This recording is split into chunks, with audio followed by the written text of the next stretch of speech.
Hi കൂട്ടുകാരെ, ഇന്ന് ഞാൻ ഉണ്ടാക്കാൻ പോകുന്നത് നല്ല ടേസ്റ്റി ആയിട്ടുള്ള ഒത്തിരി നാൾ കേടാവാതെ ഇരിക്കുന്ന അടമാങ്ങ അച്ചാറാണ്. ഇതുണ്ടാക്കുന്നത് ഉപ്പിട്ട് ഉണക്കി വെച്ചിട്ടുള്ള മാങ്ങ വെച്ചിട്ടാണ് കേട്ടോ. അപ്പോൾ ഇത് 1 വർഷം മുമ്പ് ഉപ്പിട്ട് ഉണക്കി വെച്ചിട്ടുണ്ടായിരുന്ന മാങ്ങയാണ്. ഈ മാങ്ങയിൽ ഇങ്ങനെ വെള്ള കളറിൽ കാണുന്നത് ഉപ്പാണ് കേട്ടോ. ഇനി നമുക്ക് ഇതിലോട്ട് കുറച്ച് തിളപ്പിച്ച വെള്ളം ഒഴിച്ചു കൊടുത്ത് ജസ്റ്റ് ഒന്ന് കഴുകിയതിന് ശേഷം വെള്ളത്തിൽ നിന്നും വാർത്ത് മറ്റൊരു ബൗളിലേക്ക് ഇട്ട് കൊടുക്കാം. ഒത്തിരി ഉപ്പ് ഇട്ടിട്ടാണ് നമ്മൾ ഉണക്കി വെച്ചിട്ടുള്ളത് എന്നുണ്ടെങ്കിൽ ഇതുപോലെ ഒന്ന് കഴുകിയെടുക്കുമ്പോൾ തന്നെ ആ ഉപ്പൊക്കെ ഒന്ന് കുറഞ്ഞു വരും. ഇനി ഉപ്പ് പാകത്തിനേ ഉള്ളൂ എന്നുണ്ടെങ്കിൽ ഇതുപോലെ കഴുകി വെള്ളം കളയേണ്ട ആവശ്യമില്ല കേട്ടോ. അപ്പോൾ ഞാനിത് ഉപ്പ് കൂടുതലായതുകൊണ്ടാണ് ജസ്റ്റ് ഒന്ന് കഴുകിയെടുത്തത്. പിന്നെ നമ്മൾ ഈ മാങ്ങയിലേക്ക് എപ്പോൾ ഒഴിക്കുന്ന വെള്ളമാണെന്നുണ്ടെങ്കിലും പച്ചവെള്ളത്തിൽ ചെയ്യരുത്, നല്ല തിളപ്പിച്ച വെള്ളത്തിൽ മാത്രമേ ഇത് കഴുകിയെടുക്കാനായാലും കുതിർത്ത് വെക്കാനായാലും പാടുള്ളൂ കേട്ടോ. അല്ലെങ്കിൽ നമ്മുടെ മാങ്ങ അച്ചാർ ഉണ്ടാക്കുമ്പോൾ അത് പൂത്തു പോകാനായിട്ട് ചാൻസ് കൂടുതലാണ്. അപ്പോൾ ഞാൻ ഇവിടെ വീണ്ടും ആ കഴുകിയെടുത്തിട്ടുണ്ടായിരുന്ന മാങ്ങയിലേക്ക് തിളച്ച വെള്ളം ഒഴിച്ച് ഒരു 30 മിനിറ്റ് കുതിർത്ത് വെച്ചിട്ടുണ്ടായിരുന്നു. അപ്പം അത് നല്ല സോഫ്റ്റായിട്ട് വന്നു. വെള്ളം വാർത്ത് ഞാൻ ആ മാങ്ങ മാറ്റി വെച്ചിട്ടുണ്ട് കേട്ടോ. ഇനി നമുക്കൊരു ചീഞ്ചട്ടിയിലോട്ട് നല്ലെണ്ണ ഒഴിച്ചു കൊടുത്ത് നല്ലെണ്ണ ഒന്ന് ചൂടാക്കി എടുക്കാം. അപ്പോൾ നല്ലെണ്ണയിൽ ഉണ്ടാക്കുമ്പോഴാണ് നമ്മുടെ ഈ ഒരു അച്ചാറിന് കൂടുതൽ ടേസ്റ്റ് എനിക്ക് തോന്നിയിട്ടുള്ളത്. നല്ലെണ്ണ ഇപ്പോൾ നന്നായിട്ട് ചൂടായി വന്നിട്ടുണ്ട്. ഇനി അതിലേക്ക് നമുക്ക് കടുക് ഇട്ടിട്ട് നല്ലതുപോലെ ഒന്ന് പൊട്ടിച്ചെടുക്കാം. അപ്പോൾ എണ്ണ നന്നായി ചൂടായതിന് ശേഷം വേണം നമ്മൾ കടുക് ഇട്ട് കൊടുക്കാനായിട്ട്. ഇപ്പോൾ കടുകൊക്കെ നന്നായിട്ട് പൊട്ടി വന്നു. ഇനി അതിലേക്ക് വളരെ കുറച്ച് മാത്രം ഇഞ്ചി ചെറിയതായിട്ട് കട്ട് ചെയ്തതും നീളനെ കട്ട് ചെയ്തതും അതുപോലെ വെളുത്തുള്ളിയും ചേർത്ത് കൊടുക്കാം. അപ്പോൾ വെളുത്തുള്ളി ഓരോരുത്തരുടെ ഇഷ്ടത്തിനനുസരിച്ച് കൂടുതൽ വേണമെങ്കിൽ കൂടുതൽ ചേർത്ത് കൊടുക്കാവുന്നതാണ്. പിന്നെ കുറച്ച് കറിവേപ്പില ഇട്ട് കൊടുത്ത് നല്ലതുപോലെ ഒന്ന് മൂപ്പിച്ചെടുക്കുക. അതെല്ലാം നന്നായിട്ട് മൂത്ത് വന്നു കഴിയുമ്പോൾ നമുക്ക് തീ ഓഫ് ചെയ്തതിന് ശേഷം ജസ്റ്റ് 1 മിനിറ്റ് അതൊന്ന് ഇതുപോലെ ഇളക്കി കൊടുക്കുക. അതിനുശേഷം നമുക്ക് അതിലേക്ക് പൊടികൾ ആഡ് ചെയ്ത് കൊടുക്കാം. ഒരു 1/8 ടീസ്പൂൺ ഉലുവ പൊടിച്ചതും 1/4 ടീസ്പൂൺ കായത്തിൻ്റെ പൊടിയും അതുപോലെ ഓരോരുത്തരെയും എരിവിനനുസരിച്ചിട്ട്, ഇപ്പോൾ എരിവ് കൂടുതൽ ഇഷ്ടപ്പെടുന്നവർ അതിനനുസരിച്ചിട്ട് മുളക് പൊടി ആഡ് ചെയ്ത് കൊടുക്കാം. ഞാനിപ്പോൾ ഇവിടെ ഒരു 4 ടീസ്പൂൺ മുളക് പൊടിയും നല്ല കളറിന് വേണ്ടിയിട്ട് 1 ടീസ്പൂൺ കാശ്മീരി ചില്ലി പൗഡറും പിന്നെ ഈ നമ്മുടെ വെളുത്തുള്ളിയും ഇഞ്ചിയിലേക്കൊക്കെ പാകത്തിന് ഒരു ലേശം ഉപ്പും ചേർത്ത് കൊടുത്തിട്ടുണ്ട് കേട്ടോ.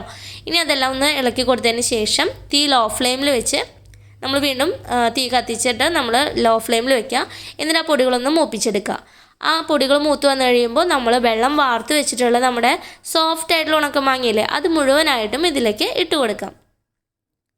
ഇനി ആ മസാലയായിട്ട് നമ്മുടെ മാങ്ങ നന്നായി ഒന്ന് ഇളക്കി യോജിപ്പിച്ച് കൊടുക്കുക. നല്ല പോലെ മിക്സ് ചെയ്ത് കൊടുത്തിട്ട് മാങ്ങയുടെ എല്ലാ ഭാഗത്തേക്കും ആ എരിവൊക്കെ ആവുന്ന വിധത്തിൽ മിക്സ് ചെയ്ത് കൊടുത്തതിന് ശേഷം നമുക്ക് ടേസ്റ്റ് നോക്കി, നമ്മൾ ഓൾറെഡി 2 പ്രാവശ്യം കഴുകിയിട്ടുള്ളത് കൊണ്ട് ഉപ്പ് കുറച്ച് കുറഞ്ഞിട്ടുണ്ട്. അപ്പോൾ ഉപ്പ് തീരെ കുറവായി തോന്നുകയാണെന്നുണ്ടെങ്കിൽ ഈ ഒരു സമയത്ത് നമുക്ക് ഉപ്പ് ആഡ് ചെയ്ത് കൊടുക്കാവുന്നതാണ്. അപ്പം ഉപ്പ് ആവശ്യത്തിനുണ്ടായിരുന്നു. എരിവാണ് കുറച്ച് കുറവായിട്ട് തോന്നിയത്, അതുകൊണ്ട് ഞാൻ കുറച്ച് മുളക് പൊടി ചേർത്ത് കൊടുക്കുന്നുണ്ട്. പിന്നെ ഇപ്പോൾ കളർ കുറവായിട്ട് തോന്നുകയാണെന്നുണ്ടെങ്കിൽ കുറച്ച് കൂടി കാശ്മീരി ചില്ലി പൗഡർ നിങ്ങൾക്ക് ആഡ് ചെയ്യാവുന്നതാണ് കേട്ടോ. ഇനി എല്ലാം ചേർത്ത് നന്നായി മിക്സ് ചെയ്ത് ഒരു 4-5 മിനിറ്റോളം നമുക്കിതൊന്ന് ചൂടാക്കി എടുക്കണം. നല്ലതുപോലെ അതൊന്ന് ചൂടാക്കി എടുക്കുക.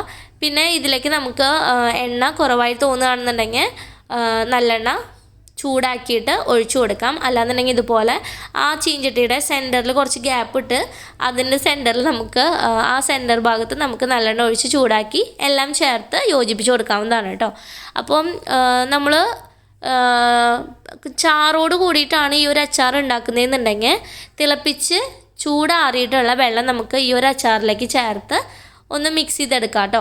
അപ്പോൾ ഞാനിവിടെ ഡ്രൈ ആയിട്ടുള്ള അടമാങ്ങ അച്ചാറാണ് ഉണ്ടാക്കിയെടുക്കുന്നത്. അതുകൊണ്ട് ഞാനിതിലേക്ക് വെള്ളമൊന്നും ചേർത്ത് കൊടുക്കുന്നില്ല.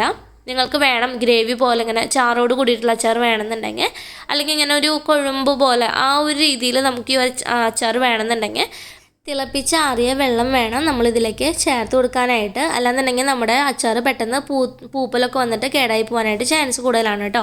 പിന്നെ ഇതിലേക്ക് ഞാനിപ്പോൾ കുറച്ച് സ്വർക്കം ഒഴിച്ചു കൊടുക്കുന്നുണ്ട്. നല്ല പുളിയുള്ള മാങ്ങ ആയതുകൊണ്ട് തന്നെ ഒത്തിരി സ്വർക്കം ഒഴിക്കേണ്ട ആവശ്യമില്ല. സ്വർക്കയുടെ ആ ഒരു പുളിയും മാങ്ങയുടെ പുളിയായിട്ട് ഭയങ്കര പുളിയായിരിക്കും നമ്മുടെ ഈ അച്ചാർ. അപ്പോൾ വളരെ കുറച്ച് മാത്രം സ്വർക്കം ആഡ് ചെയ്ത് കൊടുത്താൽ മതി. ഞാനിവിടെ മയിൽപ്പീലി എന്ന് പറഞ്ഞിട്ടുള്ള മാങ്ങയായിരുന്നു എടുത്തിട്ടുണ്ടായിരുന്നത്. നല്ല പുളിയോട് കൂടിയിട്ടുള്ള മാങ്ങയാണ്, അതുകൊണ്ട് ഞാൻ കുറച്ച് സ്വർക്കം ഒഴിച്ചിട്ടുള്ളൂ കേട്ടോ. ഇനി നമുക്ക് തീ ഓഫ് ചെയ്തിട്ട് ചൂടാറിയതിന് ശേഷം അച്ചാർ ഒരു എയർ ടൈറ്റ് ആയിട്ടുള്ള കണ്ടെയ്നറിലാക്കിയിട്ട് സൂക്ഷിച്ച് വെക്കാവുന്നതാണ്.